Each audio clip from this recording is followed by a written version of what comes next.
If the Cubs' loss on Friday night to the St. Louis Cardinals didn't prove anything else, it proved we definitely need some starting pitching. Bad.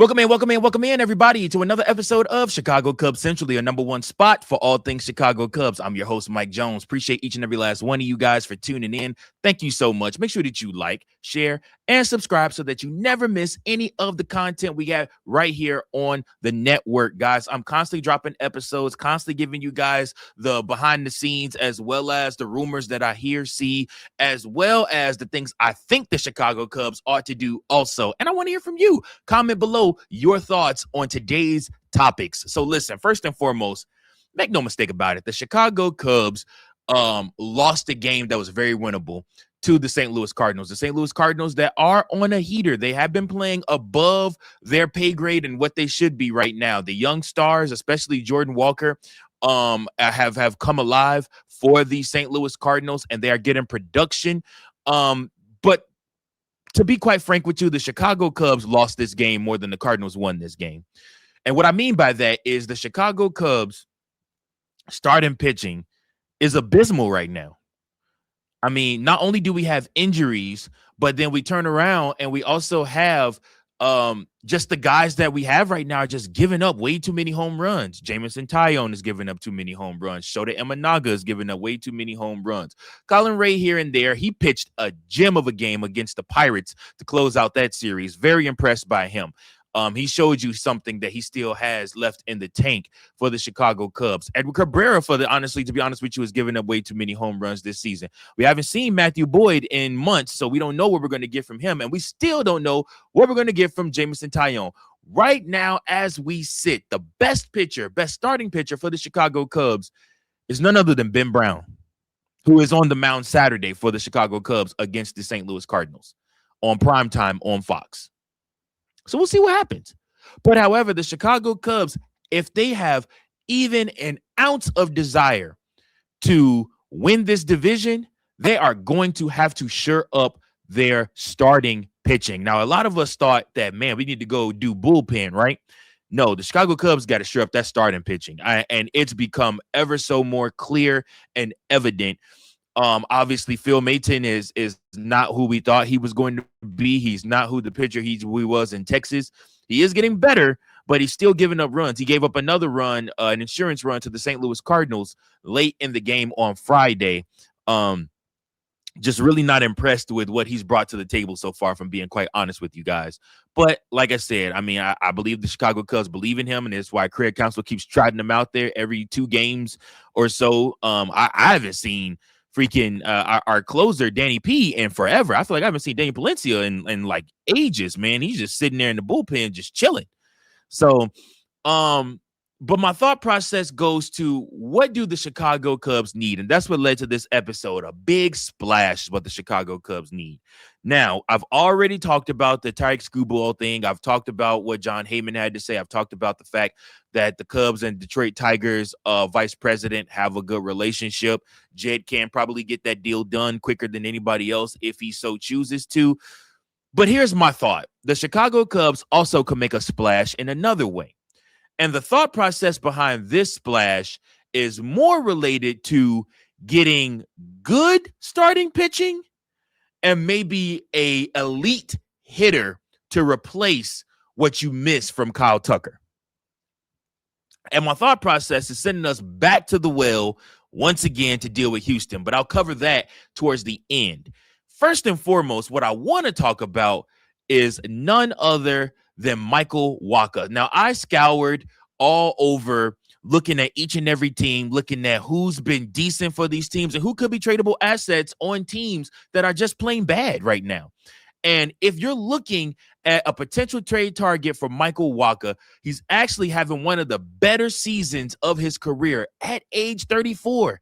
Wacha signed a 3-year deal with Kansas City before the 2025 season. The contract is worth approximately $51 million guaranteed, $17 million AAV, and runs through 2027, making him more than a short-term rental. A team acquiring him would actually have control past this season, which, I mean, Jed Hoyer has been honest about. That's something that he's wanted when he's making these trades, especially if we're going to trade our young assets, which no doubt Kansas City is going to ask for.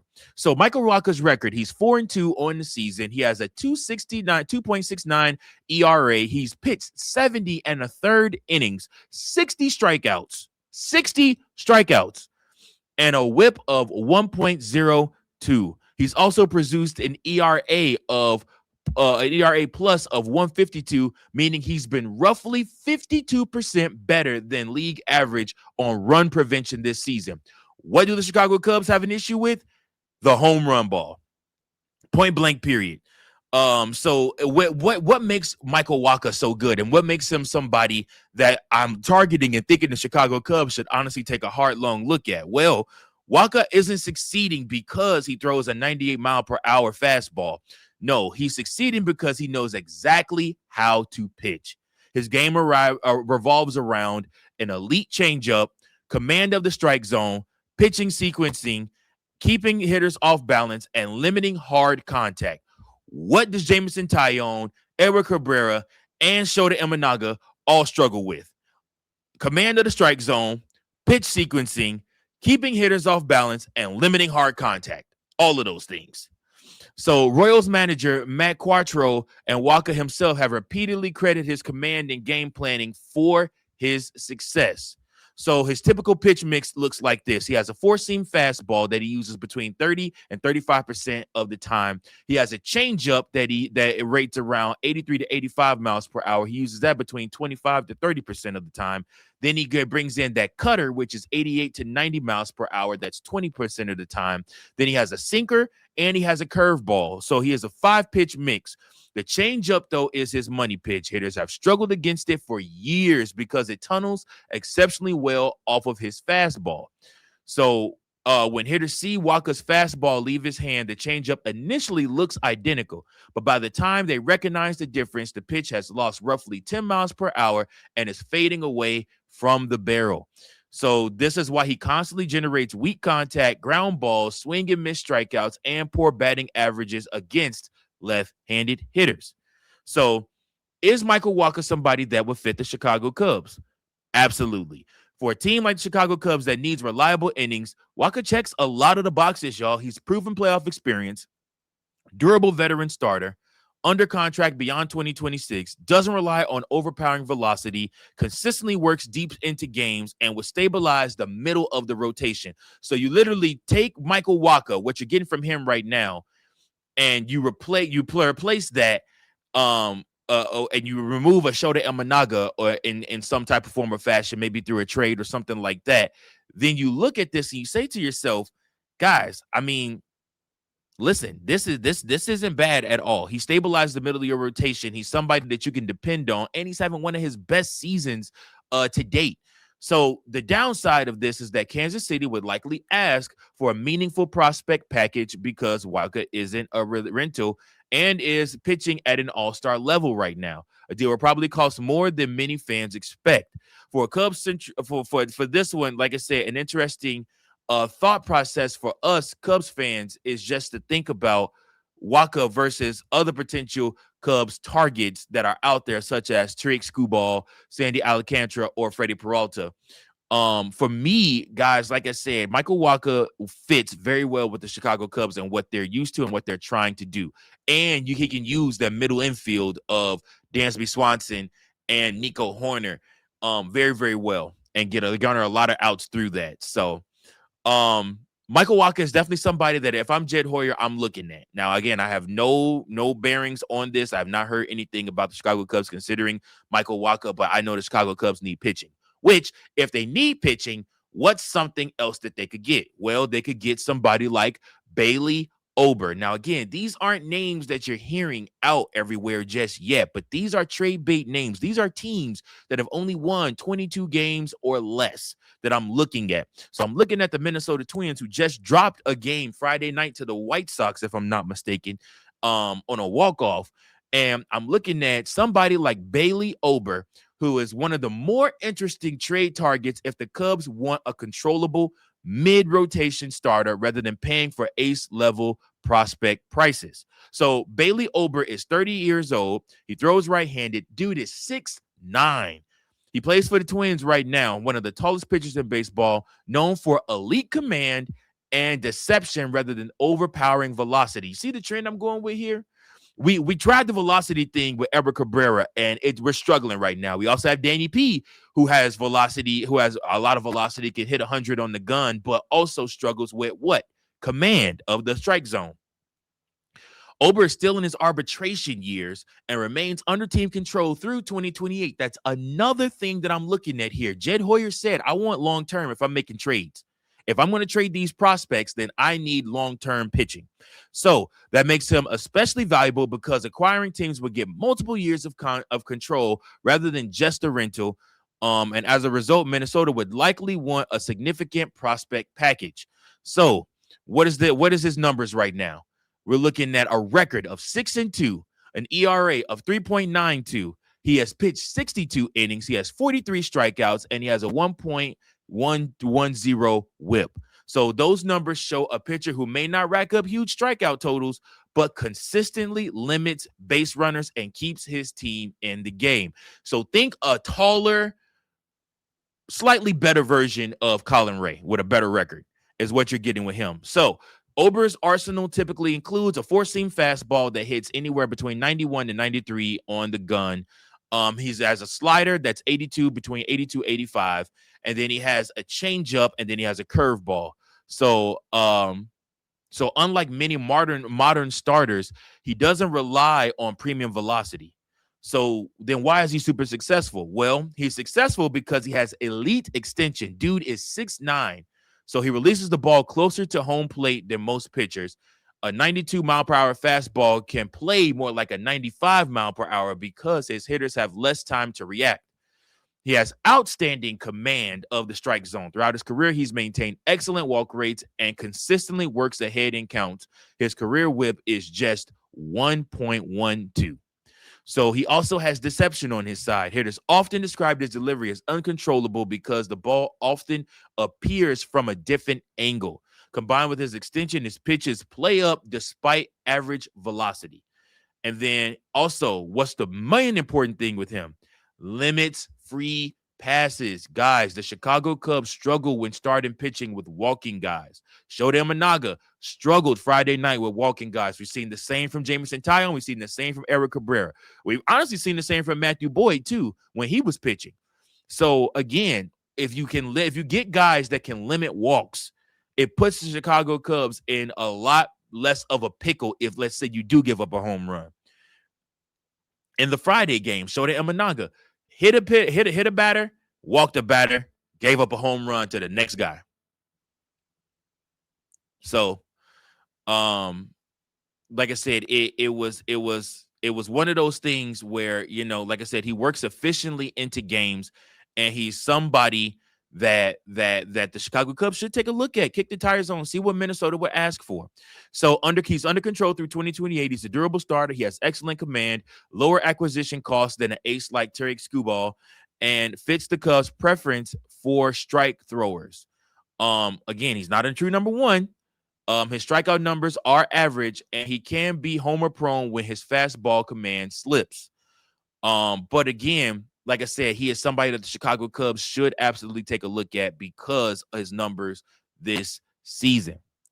Now, this last one, y'all, is pie in the sky. Remember, I told you the Chicago Cubs will have to go back to their old friends, the Houston Astros, and need to make a deal. So this deal would likely take the Chicago Cubs out of the Tarik Skubal conversation completely, because this is, you're going to empty out you're probably going to empty out your prospect list if you do make this trade for Yordan Alvarez. Yordan Alvarez is probably top 5, top 10 best hitters in all of baseball.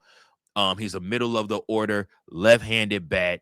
under current contract through 2028. He's owed $26 million annually from 2026 to 2028 due to still in his prime years. Because he's signed long term and isn't a rental, Houston would demand an enormous return for him. So one MLB executive recently suggested the Astros could receive a package that exceeds what the Nationals received for Juan Soto in 2022 if Alvarez were made available by Houston. So again, you're looking at having to trade Jackson Wiggins, Jefferson Rojas, Kevin Alcántara, and probably having to trade somebody like a Ben Brown to Houston for a Yordan Alvarez. I mean, that's just what it is. And again, that may not even be enough because Houston would be giving up the franchise cornerstone. So would Jed Hoyer do it? Gives the Cubs a true superstar at bat. It protects Seiya Suzuki, Ian Happ, and it protects it replaces future production if Ian Happ decides to walk and go somewhere else. And he's under control through 2028. So the argument against it, though, it costs multiple top prospects. He's primarily a DH, left fielder defensively. The Cubs' biggest need is still starting pitching, so this doesn't help with that area at all. And it could empty much of the Chicago Cubs' upper level farm system. Now, again, like I said, the Chicago Cubs, if I had to choose between making a deal for Tarik Skubal or making a deal for Yordan Alvarez, I'm going to go for Tarik Skubal, obviously. But at the same time, Yordan Alvarez, getting somebody like him and signing him to a major deal to stick with the Cubs and pairing him behind PCA and behind Michael Busch and behind, like I said, those guys this season really would give the Cubs what they need as far as that boost and really put pitchers in a bind where they would not want to see have to face him. I mean, let's just be point blank period. They would not want to have to face him. So those are my thoughts. I want to know from you guys from below what your thoughts are. Make sure you guys like, share, comment. Let me know what your thoughts are, what the Chicago Cubs should do, what you think they shouldn't do. I am open to everything, man. Like I said, the Chicago Cubs are going to go up against those same St. Louis Cardinals Saturday in a rematch. Primetime on Fox. First pitch is 6:15. It's going to be Ben Brown going for the Chicago Cubs. He is their best pitcher right now. Best starting pitcher, probably best pitcher all around right now. So hopefully he is able to give the Chicago Cubs a lift like he did against Pittsburgh. And yeah, we'll see what happens, man. But listen, I appreciate you guys so much. Make sure that you like, share, and subscribe so that you never miss an episode of Chicago Cubs Central. And guys, listen, I appreciate you all so much. Until next time, go Cubs, go. Thank you for watching another episode of Chicago Cubs Central, the #1 spot for all Chicago Cubs content. Remember to like, share, subscribe for more Cubs content.